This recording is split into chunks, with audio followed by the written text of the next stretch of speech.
Silence, le Seigneur est mort. Le Verbe de Dieu n'est plus. Plus de parole pour nous. La parole s'est endormie sur la croix. La parole ne parle plus.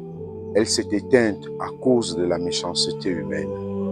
Pas d'évangile propre pour nous ce samedi matin. Plus de paroles qui nous parlent. En attendant de méditer ce soir l'évangile de la résurrection, nous sommes invités à prolonger la méditation du mystère de la mort de Jésus. Cet homme qui était puissant par ses œuvres et ses enseignements. Oui, Jésus est au séjour des enfers. Il y séjourne pour tirer à la vie ceux et celles qui dorment dans la mort et pour nous délivrer de toutes les formes de mort qui nous guettent. Oui, mes chers amis, il y séjourne pour faire le lien entre la mort et la vie, pour détruire la puissance de la mort à jamais, par la force de la vie qui est en lui. Avec Jésus, la vie ne meurt pas, elle entre dans la vie.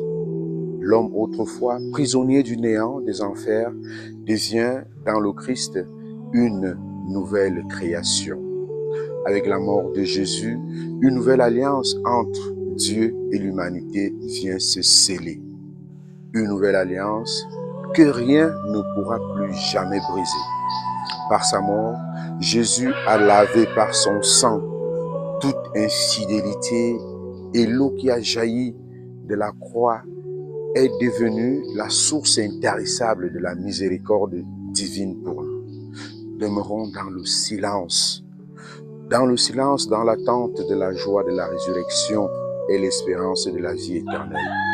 Entrons dans ce silence intérieur, ce silence de la foi où Jésus vient nous rejoindre dans nos ténèbres pour nous faire voir l'admirable lumière de sa résurrection. Demeurons dans le silence qui nous parle en profondeur où Jésus habite en nous pour détruire en nous la source du mal et de toute mort. Demeurons dans le silence, celui de la foi qui nous fait rencontrer Jésus, l'homme de douleur, l'homme de la vie, qui fait entrer dans la vie éternelle pour entrer avec lui aussi dans la vie auprès du Père.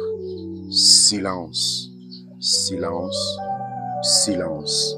La parole s'est endormie. Silence.